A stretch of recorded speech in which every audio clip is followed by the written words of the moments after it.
maybe tell us more about, let's say, the challenges in general about what, because that's a topic that comes often when we talk to African entrepreneurs, is how they can handle the relationships between government officials. And it's a real skill, I believe, in my point of view. How do you manage No, to do so? these bags are not for free. Last year, the government made with blood, sweat, and tears with the government, very, very many tears. But it's because I also understand there are no companies that are growing insects. So the only regulation in Kenya that they have is for butterflies. Because in the past, people grow butterflies, sell to Europe or to pin them up as, souvenirs and stuff. So what we are doing is very new and novel, and our growth has not allowed for them to build regulation. So the first thing, the day I started, I went to every single government office I thought I needed to go to, and I was like, look, I'm starting this. What do I need to do? Some government offices are easy. A business permit is you pay, you say who you are, you do what you need to do. A health permit is very easy. Other permits, which I also understand, it's very important for Kenya to find a balance between company and environment. So the environmental licenses are a lot harder, but that's just because there is no regulation. So we have taken a very novel approach. Also in Kenya, we are very open. You will want to visit my facility, I will send you a pin. It's not that far from central Nairobi.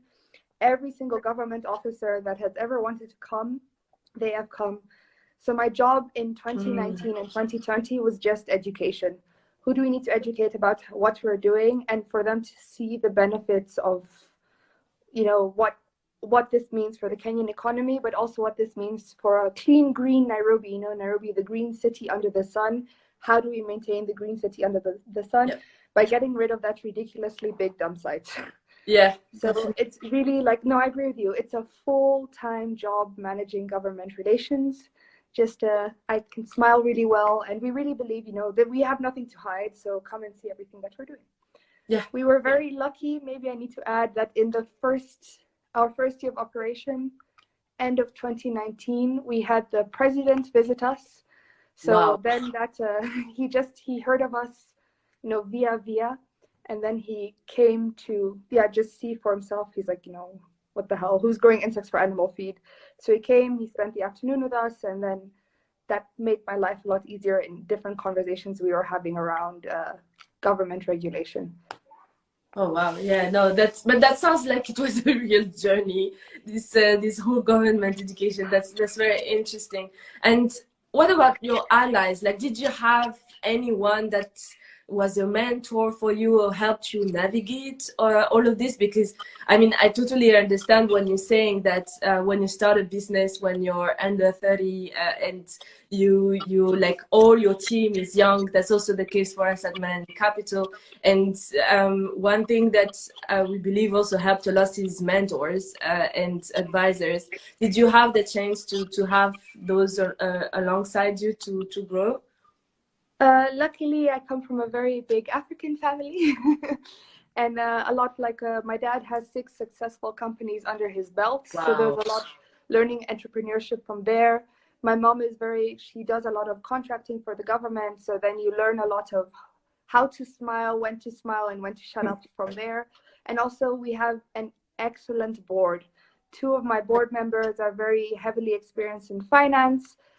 But for me, we have also there are a few interesting women who work in agriculture, but I honestly don't think they're enough. A lot of people, when I go to these fancy meetings of the FAO and stuff like that, I go in my gumboots because I believe at the end and the beginning of the day, I'm a farmer. Most of African women are farmers. Most of farming is done by African women, and they're missing that representation and that seat at the table. So how do we create that seat at the table? By more people who are farmers being proud of being farmers and being willing to go to these events and say, no, I'm a farmer. Start and go, farmer. So we've had some pretty cool mentors along the way, still holding on some pretty cool mentors. We have some excellent relationships, love our partners in Uganda, love the 2 projects that we are a part of. Our team is very small, so we're very picky also with who we work with because you take on another project, it's 5 hours less of sleep. So who are we going to work with? How are we going to grow our team? How are we keeping things, manageable? So we've been pretty lucky in our team composition, and we've been pretty lucky with the people around us who are willing to help us, either on the government side or on the growing side, or on the when you just have had enough of being an entrepreneur, or asking yourself, why didn't I take a normal day job? Yeah, I hear that. And I definitely can relate to that. Well, that was very, very inspiring, Talash, really, because I can really relate to your entrepreneurial journey as a woman. Like, this is really not something that is easy, but you had amazing role models, like having a dad as an entrepreneur, a serial entrepreneur, and a mother that also works in this field of government contracting. That is very helpful to at least have a model to look at. And I think that's also the reason why we're doing those entrepreneurial journey, to have people like you that then can become also models for other women entrepreneurs in Africa that are maybe not daring to actually like embody this whole farmer approach, their character and their personality. Because do you think, and that's I think an assumption I make, but do you think that there is also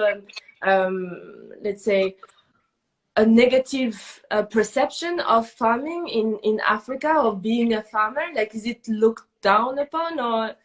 Actually, no, it's. I'm laughing because I don't see her here, but my colleague Nina would tell you. Last week I was interviewed for local Kenyan television, and we were just back and forth with the reporter, and I was like, oh, like, why do you choose to report on agriculture? Then she said, yeah, there are two types of agriculture. There's the agriculture of like business, and there's the agriculture of standing in a field and digging. And I got really mad, because I'm like, this is a reason that people are so, against farming. We all want office jobs, blah, blah, blah.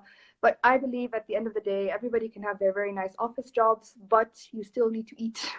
Where is your food going to come from if we don't respect farmers, or if more young people are turning away from farmers? And also, I believe if you look at wealth in Africa, most of the wealth originally came from farming. So Absolutely. Families that were into farming are all the families that have, the big houses, the big cars. All that money comes from farming, because at the end of the day, you need to eat. I'm also really working on changing this image of, farming is just standing in the field and digging. Like, no, we use a lot of technology on our farm. I wear my gumboots, but I also wear, dresses and earrings on top. We're not in dirty overalls all day long. But farming is a bit more complicated than just standing in the field and digging. You now have things to measure. Are the crops green enough? Is the soil good quality? How much fertilizer do you need to add? So I believe that's really like a narrative I'm very passionate about changing. And if this reporter was on here, she would tell you I got really mad. I trust you on that. People don't like farming. Yeah.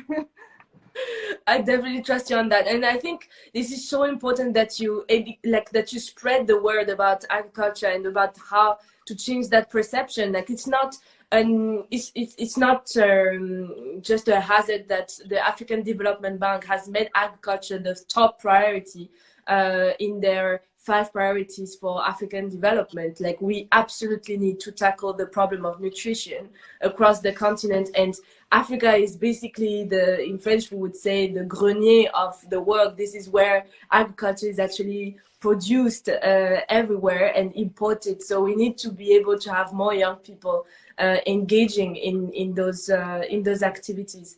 So yeah, thank you. Like, it was so interesting. I don't want to take too much of your time, because I know that an entrepreneur has a very tight schedule, but we learned so much with you on agriculture, recycling, the type of new foods that is coming, also with the insect proteins. This was extremely inspiring. Maybe just to close, can you tell maybe more about to the public, like, where they can contact you and maybe have further discussions for your investment round that is coming up soon? Either here on Instagram, if you're on Instagram, either on Instagram, or you can send me an email, talash@insectipro.com. Perfect. Simple. Perfect. Yeah. Then we'll add this also in the bio, because we think that definitely entrepreneurs like you need to be supported, and we encourage all the Africans and the diasporans watching it today to also try to contact us if you want to support Talash and InsectiPro to move forward and to get this investment that will help them to get to the next level. Thank you so much again for coming into our show tonight, and for getting past this technology barrier that sometimes we have on Instagram. It was very inspiring, and I wish you all the best in this journey, but I'm sure our path will cross again for sure. Thank you so much. I think also what you guys are doing is very important, highlighting the journey of African entrepreneurs. We have our own Silicon Valley here, so we're more interesting and colorful.